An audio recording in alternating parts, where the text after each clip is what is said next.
बिस्मिल्लाहिर्रहमानिर्रहीम अस्सलाम वालेकुम डियर स्टूडेंट्स। आई होप कि आप तमाम लोग बखैर वाफियत होंगे। स्टूडेंट्स, हम लोग चैप्टर 7 डिफॉर्मेशन ऑफ सॉलिड्स की असाइनमेंट्स को डिस्कस करेंगे। हम असाइनमेंट्स की जो स्टेटमेंट है उसको सबसे पहले अंडरस्टैंड करेंगे और उसके बाद उनका जो स्टेप बाय स्टेप सोल्यूशन है उसको सीखेंगे कि इन असाइनमेंट्स को कैसे हमने सॉल्व करना है। बट उससे पहले आप लोगों से रिक्वेस्ट है कि अगर आप लोग चैनल पे अभी नए आए हैं तो काइंडली चैनल को सब्सक्राइब कर लें। आप लोगों के सब्सक्राइब करने से मुझे मोटिवेशन मिलती है, जिससे मैं और बेहतर अंदाज से आप लोगों को गाइड करने की कोशिश करता हूँ। और एट द एंड अगर वीडियो हेल्पफुल लगे तो उसको लाइक भी कर लीजिएगा। कुछ चीज़ समझ में ना आए तो वो कमेंट सेक्शन में पूछ सकते हैं और साथ में अपना एक कंस्ट्रक्टिव सा फीडबैक भी कमेंट सेक्शन में दीजिएगा। तो आइए शुरू करते हैं। हमारी पहली असाइनमेंट है 7.1, जिसकी स्टेटमेंट कुछ यूँ है कि the suspension cable to use cable cars at Murree has an unsupported span of 3.25 kilometers. Calculate the amount of stretch in the steel cable of diameter of 6 centimeter for its maximum load. The caution on the weight given by the engineers to not more than 4.4 into 10 to the power 6 Newton. Students, अब इसकी जो statement है इसको understand करते हैं। इसके लिए मैंने एक विजुअलाइजेशन आपको देने की कोशिश की। आई होप कि आपको समझ आएगी। देखिए, हमारे पास ये दो हिल्स हैं, ये येलो कलर से मैंने बनाए और इन हिल्स पे ये दो पोल्स लगे हुए हैं। इन पोल्स के दरमियान ये एक स्टील की केबल हमने स्ट्रेच की हुई है। ठीक है, ये जो स्टील की केबल अभी हमने यहाँ पे स्ट्रेच की हुई है, इसको देखें तो एक यहाँ पे स्पोर्ट है पोल के पास और एक इस साइड पे पोल की स्पोर्ट मौजूद है। इसके अलावा और कोई स्पोर्ट मौजूद नहीं है। तो वो यही कह रहा है कि ये जो इसका अनस्पॉटेड स्पेन है, यानी जब हमने इस पे किसी किस्म की कोई केबल कार अभी नहीं लटकाई हुई, कोई पैसेंजर नहीं बैठा हुआ, तो ये जो अनस्पॉटेड स्पेन है इसका, यानी सवाए इन पोल्स के, ये जो लेफ्ट और राइट पे दो पोल्स हैं, इनके ऊपर जो स्पोर्ट है, यानी जिन स्पोर्ट्स के साथ हमने इस वायर को हैंग किया हुआ है, इसके अलावा कोई स्पोर्ट मौजूद नहीं है या कोई भी चीज़ इस केबल के साथ नहीं लटक रही, तो उस वक्त इसकी जो लेंथ है वो है 3.25 किलोमीटर्स। ठीक है जी। कहता है कि अब सिनेरियो थोड़ा सा चेंज होता है। इसकी जो लेंथ है इनिशियली वो आपके पास है 3.25 किलोमीटर्स। सिनेरियो थोड़ा सा चेंज होता है। हम ये करते हैं कि इसके साथ एक केबल कार को लटका देते हैं और उसमें एक पैसेंजर भी बैठ जाता है।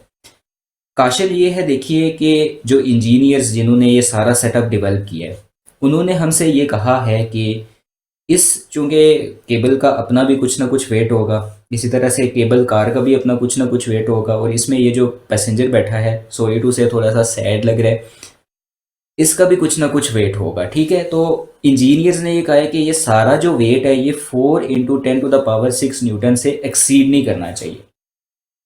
अगर केबल का जो डायमीटर है वो है 6 सेंटीमीटर, तो ये बताएं कि जब ये केबल कार इसके ऊपर रन करती है तो इस सारे प्रोसेस के दौरान इसमें जो स्ट्रेच आता है केबल में, स्टील की केबल में, वो कितना है। तो आई गेस कि आपको सिनेरियो समझ आ गया होगा कि हमारे पास मेरी हिल्स पे दो पहाड़ों के दरमियान पोल्स में लगी हुई है एक स्टील की केबल, जिसकी इनिशियल जो लेंथ है वो आपके पास है 3.25 किलोमीटर्स, विच जब आपके पास ये अनस्पॉटेड स्पेन में मौजूद।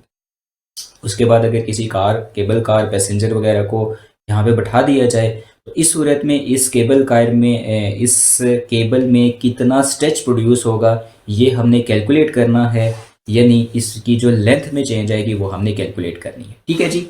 इसी चीज़ को अब हम देखते हैं इसके सोल्यूशन में। तो सबसे पहले देखें गिवन डाटा हमारे पास जो है वो है कि कितनी फोर्स मैक्सिमम जो है वो इस केबल के ऊपर लगाई जा सकती है। वो हमें दे रखी है 4 into 10 to the power 6 newton. इसी तरह से जो लेंथ है हमारे पास उस केबल की, उस वायर की, वो हमारे पास है 3.25 किलोमीटर्स।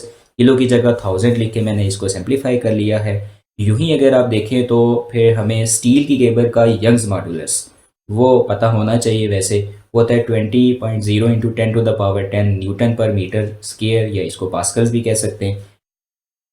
और हमें दे रखा है स्टील वायर का डायमीटर विच इज़ 6 सेंटीमीटर। अब स्टूडेंट्स, आप लोग जानते हैं कि डायमीटर से अगर हमें रेडियस कैलकुलेट करना हो तो हम डी का हाफ ले लेते हैं। वही चीज़ मैंने यहाँ पे की, 6 को डिवाइड कर लिया 2 से, तो 3 सेंटीमीटर, या सेंटीमीटर्स को आप मीटर में कन्वर्ट कर लें तो 0.03 मीटर्स आपके पास इसका आ जाता है ये रेडियस। अब जब हमारे पास वंस रेडियस आ गया तो इससे हम इसका एरिया कैलकुलेट कर लेते हैं। ये सारी चीज़ें क्यों कर रहे हैं, आपको जब फार्मूला लिखेंगे तो उससे समझ आ जाएगी। तो देखें एरिया का फार्मूला होता है पाई आर स्क्वायर, तो सिंपल पाई की वैल्यू 3.14 वो हमने सब्सटीट्यूट कर ली और 0.03 ये वैल्यू भी हमने यहाँ पे सब्सटीट्यूट कर दी, सिंप्लीफाई कर लिया तो आपके पास एरिया जो है वो आ जाता है 0.002826। अब हमने फाइंड क्या करना है, जो स्टील की वायर में जो उसकी लेंथ चेंज हो रही है उसमें स्ट्रेच या उसमें चेंज इन लेंथ। तो इसका सोल्यूशन देखते हैं। Students as we know that कि हमारे पास जो यंग्स मॉडुलस है वो होता है stress divided by strain. Stress यानी कि फोर्स पर यूनिट एरिया और स्ट्रेन यानी कि change in length over original length. इस फार्मूले को हम जो है वो रीअरेंज करेंगे जिसे यंग्स मॉडुलस, अगर आप लोग देखें तो ये जो आपके पास फोर्थ टर्म होती है ये फर्स्ट और जो थर्ड टर्म होती है ये सेकंड के साथ आके सिंप्लीफाई हो जाती है, तो आपके पास बन जाएगा F L divided by A into delta L. अब हमें डेल्टा एल चाहिए तो ये क्रॉस में वाई की जगह चला जाएगा और वाई इसकी जगह आ जाएगा, तो यही काम यहाँ पे हमने कर लिया। हमारे पास फार्मूला बन गया चेंज इन लेंथ का F L divided by A into Y S. Given data से आप वैल्यूज़ को सब्सटीट्यूट कर लें, तो वैल्यू सब्सटीट्यूट करके हमने सिंप्लीफाई किया तो हमारे पास जो चेंज इन लेंथ आ रही है वो आ रही है आपके पास 23 मीटर्स। तो आई गेस कि ये जो प्रॉब्लम है ये आपको क्लियर होगा अब।